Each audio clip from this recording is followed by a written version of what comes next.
You can have everything, success, family, friends, and still feel empty inside. This is the story of Ethan Collins, a man admired by everyone, yet silently fighting the hardest battle of his life, the battle against depression.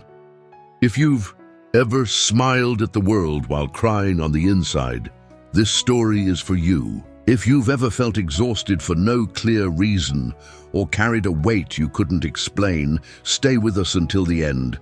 This is not just a story about pain, it's a journey of rediscovery, of courage, and of hope. A reminder that healing is possible, even when your soul forgets how to begin. Listen to the end, share it with someone who needs it, because sometimes all someone needs is to know they're not alone. My name is Ethan Collins, and for a long time, I was the kind of man people looked at with admiration. It wasn't unusual for someone to say to me, "You've made it in life." And maybe, from the outside, I really had.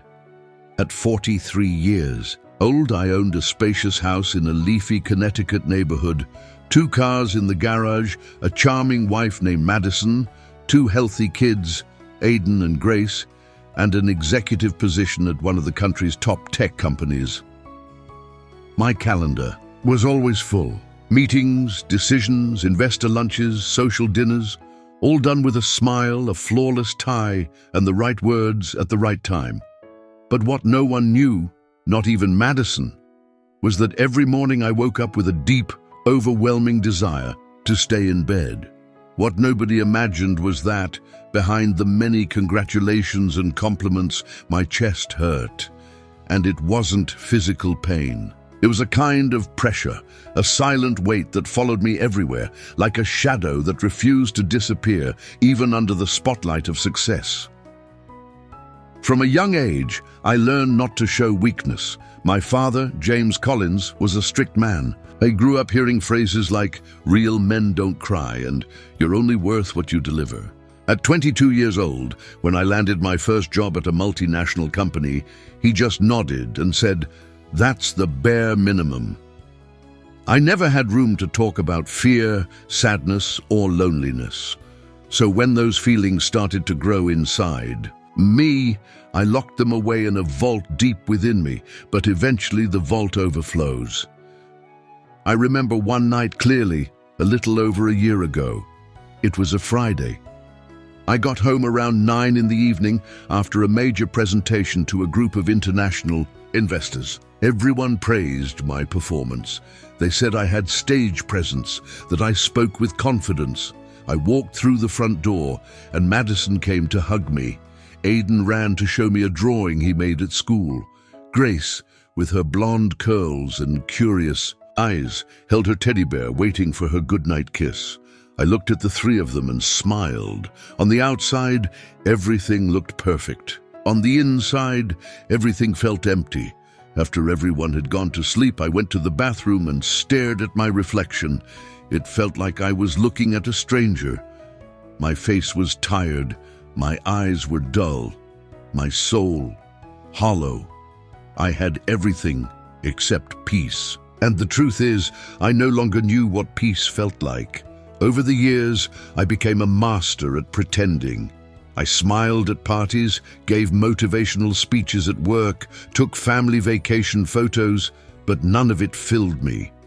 On the contrary, it drained me even more. The more I did what was right, the further I drifted from myself.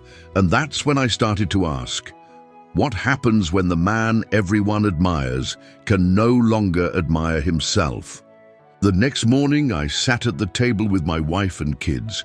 Madison told me about Grace's recital coming up in 2 weeks. Aiden talked excitedly about a robotics competition. I just nodded along. I couldn't remember the last time I felt excited about anything. The food on my plate tasted like paper. The conversation felt miles away. The worst part was the guilt. How could I, with everything others dreamed of having, dare to feel empty? How many would give anything to be in my place? And yet, I felt like I was drowning in an invisible sea, unreachable by anyone. I started skipping a few meetings, hiding behind spreadsheets, turning down social events. My friends, like Dylan and Mark, started noticing my absence. "Are you okay, Ethan?" they would ask. I always smiled, always, "Just tired, I'm fine." But I wasn't. I was breaking, inside, and no one could tell. Or maybe I just didn't let anyone see it. Around that time, I started paying closer attention to people around me. I began to notice that many who smiled broadly had hollow eyes. Co-workers who seemed unshakable bore silent marks. And I started to wonder how many of us were simply playing a role. I was the perfect father, the caring husband, the inspiring leader. But when I was alone in the dark, I felt like a lost boy, voiceless, suffocating in silence. That's when I began writing, not for publication, not for anyone to see, just to try and understand when I had lost myself. And with those first few words, something started to shift. But that is another part of the story. If this story is touching you in any way, please leave a like and subscribe to the channel. It really helps our work and motivates us to keep sharing deep and honest stories about topics that are often kept in silence, like depression. Here, you are never alone. Thank you so much for being here with us. Your presence truly makes a difference. I didn't expect much from that notebook at first. It was just a gift Madison had picked up during a trip to New York, leather-bound, with blank cream pages and my initials etched in gold. For months, it sat untouched on my office shelf, just another decorative item among many. But something in me, maybe desperation, reached for it that night. I opened it, grabbed a pen, and started with a single sentence. "I don't know who I am anymore." That was the first time I had been honest with myself in years, and as soon as the ink hit the paper, it felt like a floodgate had opened.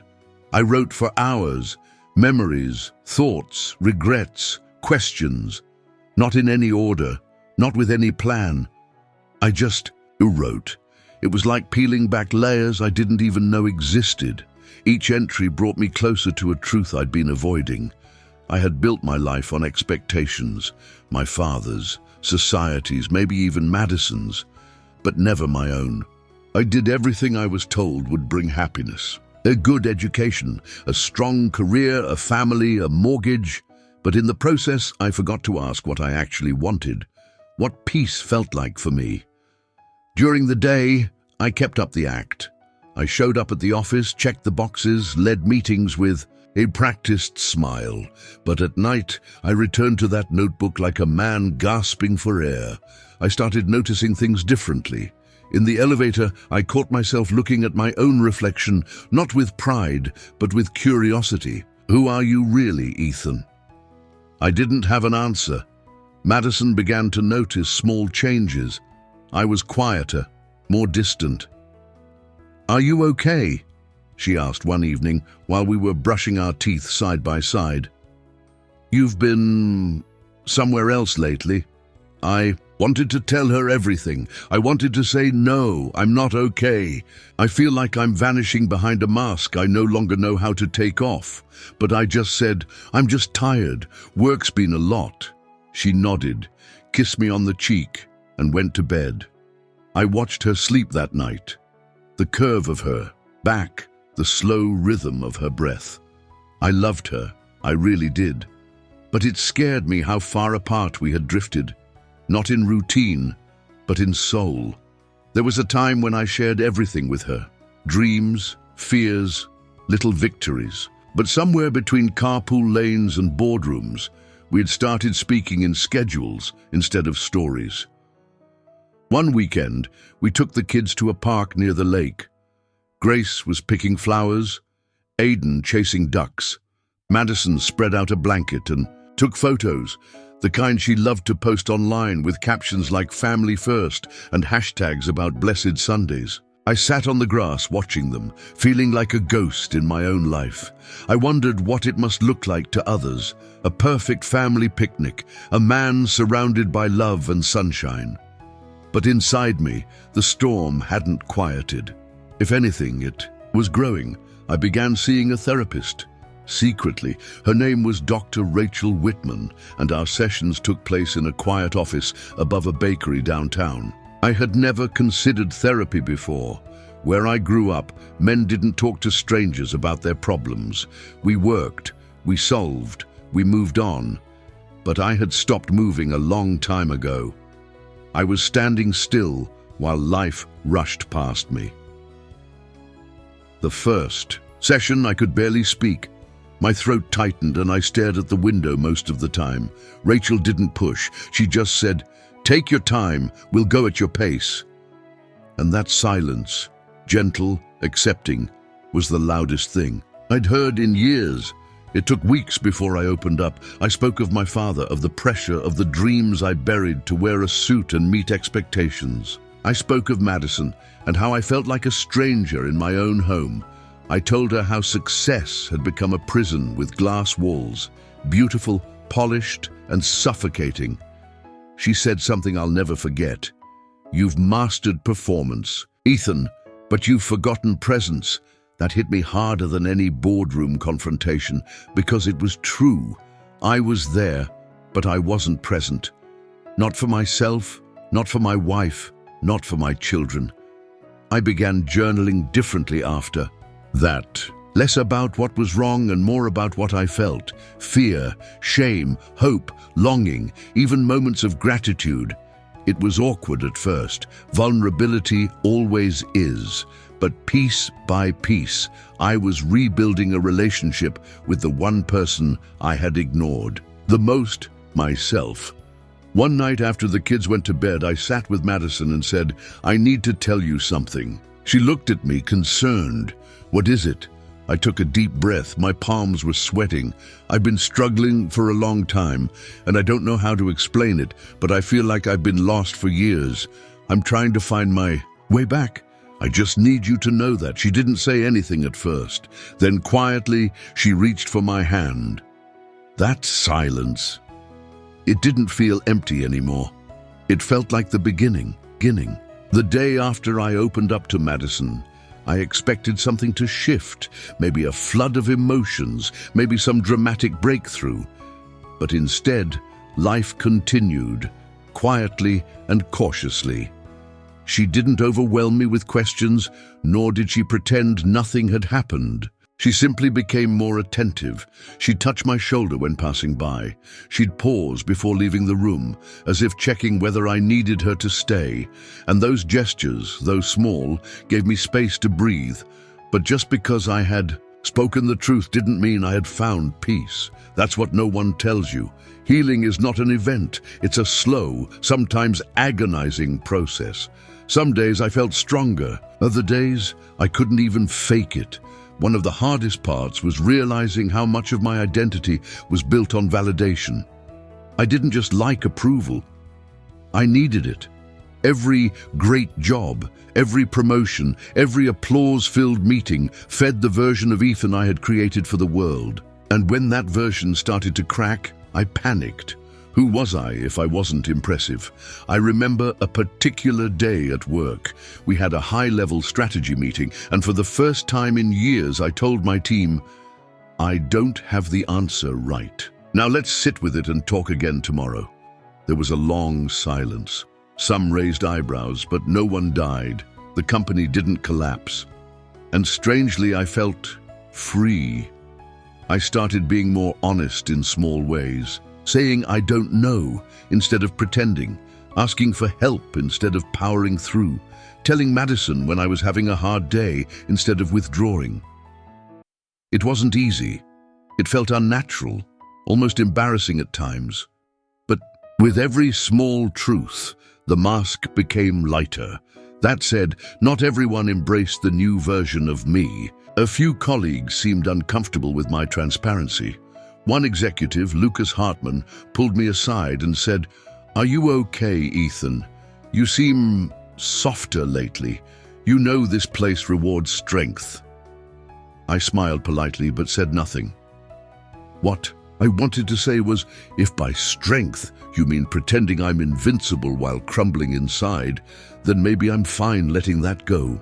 Even some friends didn't know how to respond. Mark, for instance, changed the subject every time I tried to open up. Dylan, on the other hand, surprised me. He called one night and said, "I've been there too, man, a few years ago." I didn't talk to anyone about it. I wish I had.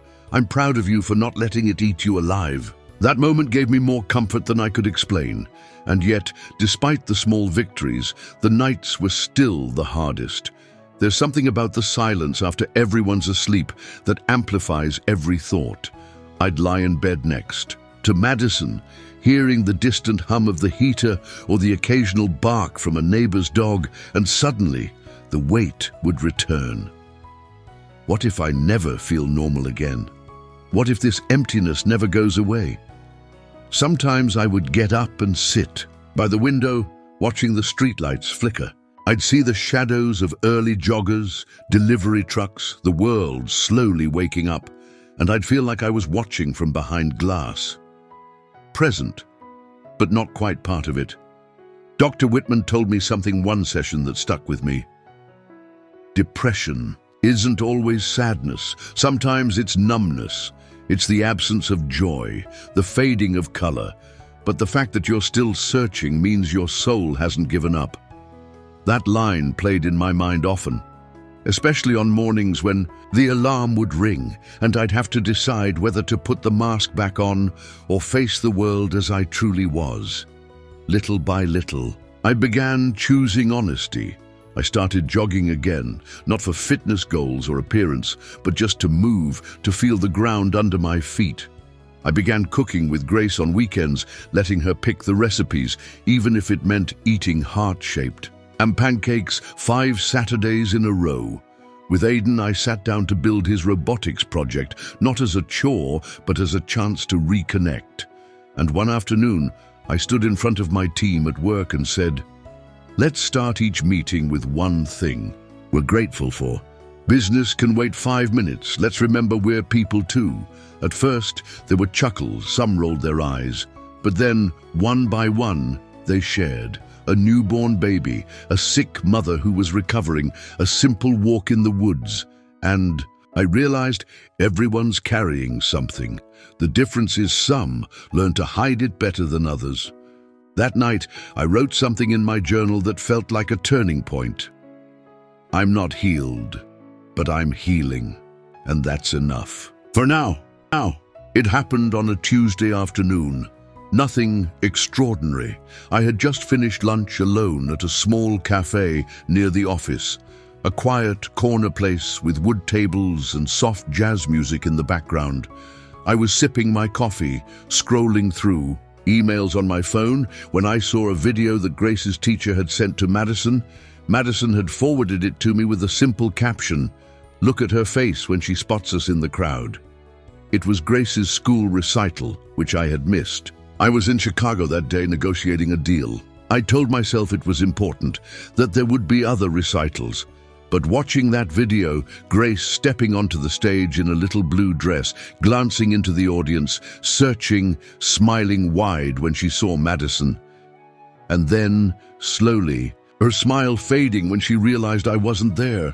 Something broke inside me. Right there in that cafe, I lowered the phone and covered my face. And I cried, not quietly, not discreetly.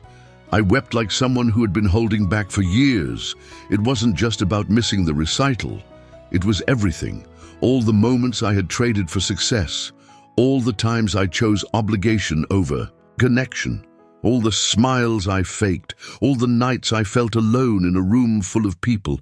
And most of all, it was the realization that the little girl on that stage had noticed. She had felt my absence. A kind older woman sitting a few tables over came by and gently placed a napkin next to me. She didn't ask questions. She didn't speak. She just offered the napkin and a kind smile before walking away. And in that gesture, that simple human kindness, I felt something I hadn't felt in a long time. Permission to feel, to fall apart, to not have it all together. That night, I sat with Grace before bed. She was drawing, her tongue peeking slightly, between her teeth, the way it always did when she concentrated. "Hey, sweetheart," I said softly. She looked up. "I saw your recital. You were amazing," she beamed. "Mom said you were in a big meeting." I hesitated. "I was, but that doesn't mean I wasn't thinking of you." She shrugged, then said something so simple it landed like a weight in my chest. "It's okay, Daddy, I'm used to it." I didn't know what to say. I kissed her forehead and walked out of the room, closing the door gently. In therapy that week, I shared the moment with Dr. Whitman. She looked at me carefully, then asked, "Do you believe your presence matters more than your performance?"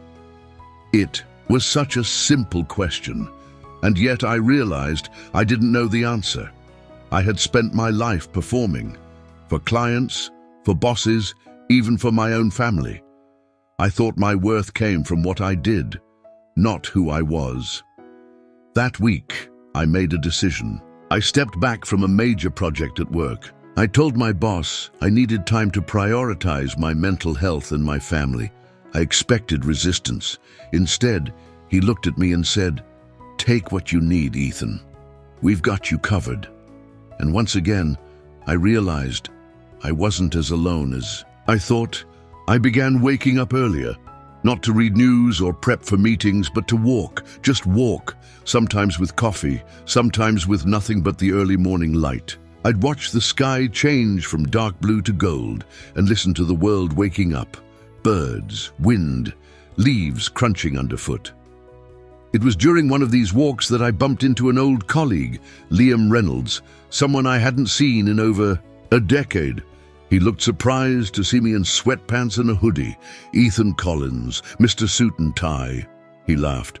We chatted for a while, and before leaving, he said something that stayed with me. "You look lighter. Whatever you're doing, keep doing it." And for the first time in years, I believed it. Lighter, that's what I was becoming. Not perfect, not fully healed, but lighter. Madison and I started having deeper conversations, real ones, not about groceries or bills, but about us, about who we used to be, about who we wanted to become. We even went to a few counseling sessions together, not because we were broken, but because we wanted to reconnect. One night, after a particularly honest talk, she held my hand and whispered, "I miss the way we used to dream together." And that's when I realized something important. Success isn't measured by how much you accumulate. It's measured by how much you can feel and still stay open to life. That night, I wrote in my journal, "The weight of pretending is far heavier than the truth." By the time autumn arrived, the trees around our neighborhood had turned golden, and I had started to feel like I could breathe again. Not every day, but more days than before. One crisp Saturday morning, I was raking leaves in the front yard when a neighbor I barely knew, Mr. Jensen, paused during his walk with his dog and said, "You look different, Ethan." Less, I don't know, rushed. It surprised me. I hadn't realized how visible my internal rush had been. "Thanks," I replied with a smile. "I'm learning to slow down." That moment stayed with me. For years, I had rushed through life like it was a checklist: school, job, marriage, promotions, house, family, one goal after another. But in chasing what I thought was success, I had neglected to define what success meant to me. Dr. Whitman once asked during a session, if no one were watching, if there were no applause or trophies or likes, what would make you proud of your life? I had to sit with that question for weeks. Eventually, I realized the answer had nothing to do with titles or possessions. It was moments, real ones. Moments like helping Grace with her school project and watching her face light up when I showed her how to make a volcano erupt with baking soda. Moments like lying in bed with Madison on a rainy evening, listening to old songs we used to dance to when we were dating. Moments like walking beside Aiden in the woods, listening to him talk, about the stars like they were old friends. That was success. That was what I wanted more of. So I started saying no, something I had never been good at. I said no to extra projects that robbed my weekends. No to clients who expected me to be available at all hours. No to events that left me feeling empty and disconnected.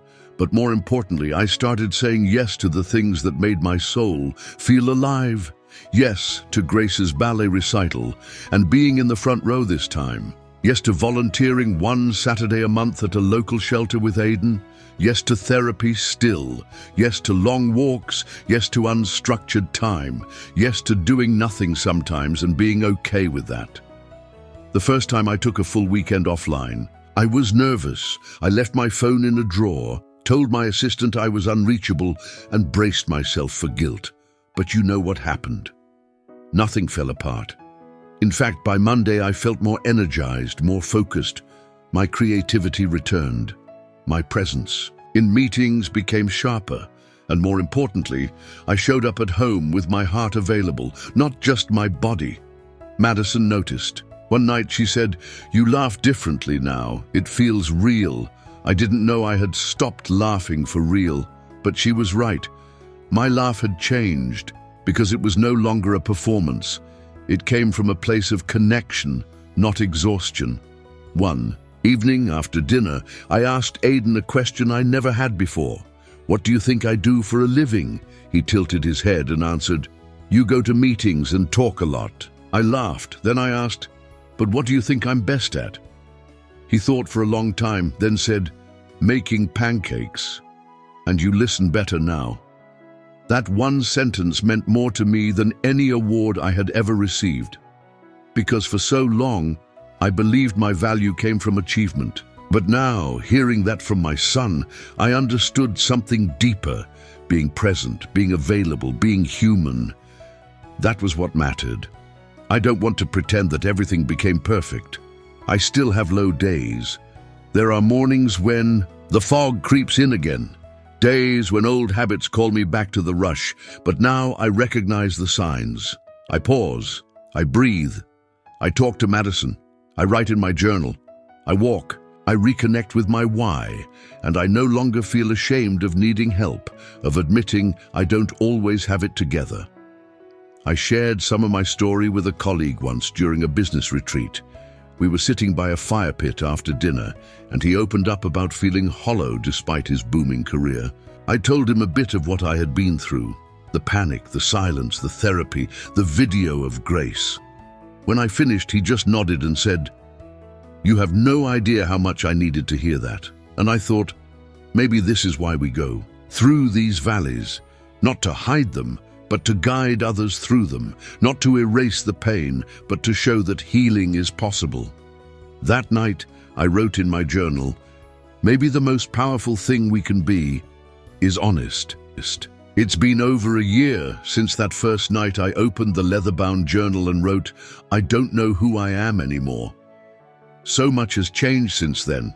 Not dramatically, not with fireworks or big announcements, but in quiet, steady ways, the kind of change that builds not from impulse but from intention. I didn't leave my job. I didn't sell everything and move to a remote cabin in the woods. The world around me still looks very much the same, but I'm different. And that, I've learned, changes everything. Peace didn't arrive like a wave. It came like the morning, fog lifting a little more each day. Sometimes I still wake up with that familiar weight in my chest, but now I know what to do. I no longer run from it. I sit with it. I name it. I ask it what it needs. And most importantly, I talk about it. Madison and I, we talk like we used to when we were first dating. Not just about responsibilities, but about ideas, fears, dreams. We've started planning small getaways, not extravagant, just meaningful. A bed and breakfast by the lake, a weekend without phones, just us, rediscovering the rhythm of us. With the kids, I've become more present. I know their favorite songs now. I know which books Grace hides under her pillow. I know the exact sound of Aiden's laugh when he's truly amused, not the polite giggle, but the wild, uncensored joy he lets out when he feels safe. And the other day, Grace drew a picture of our family for a school project. In it, I was smiling, holding her hand, and above my head she wrote, "My dad is always there." I kept that drawing, framed it actually, because it reminded me of how far I've come. There's something I've learned in all of this, something I wish I could tell the version of me who used to sit in boardrooms pretending to be fine while silently unraveling inside. And it's this. You don't have to be broken to feel lost. You don't have to fall apart to need help. And you don't have to wear the mask forever. There is strength in softness. There is power in truth. And sometimes the most courageous thing a man can do is pause. Not quit, not collapse, just pause. And in that pause ask himself, is this life still mine? Is this path still true? I've also become more open in sharing my story, not to seek validation, but to create space for others to say, me too. Because there are more of us than we realize, men with smiling faces and hollow hearts, women who carry families, but forget to carry themselves, teenagers drowning in pressure to be perfect. We all need reminders that we're not alone. One afternoon, I was asked to speak at a small event about mental health in the workplace. The old me would have turned it down, not my lane, too personal, too vulnerable. But I said yes, and when I finished sharing my story, the real one, not the resume version, a young man from the audience came up to me. He looked nervous, but determined. "I almost didn't come tonight," he said. "But hearing you, I think I need to talk to someone. I didn't realize how much I've been pretending." I put a hand on his shoulder and said, "You're not alone. I've been there, and it gets better. It really does." And in that moment I knew. The pain hadn't been wasted. The struggle had purpose. The journey had meaning beyond myself. That night I wrote in my journal, the very same one Madison had once given me, now nearly filled from cover to cover. I thought I had everything. The job, the family, the success. But I didn't have peace. Now I do. Not because life is easy, but because I finally stopped pretending and started living. And that has made all the difference. So if you're reading this, wherever you are in your journey, know this. You're not weak for feeling lost. You're not broken for being tired. And you're not alone. There is peace beyond performance. There is life beyond the mask. You just have to be brave enough to take it off. And when you do, you just might find your way home.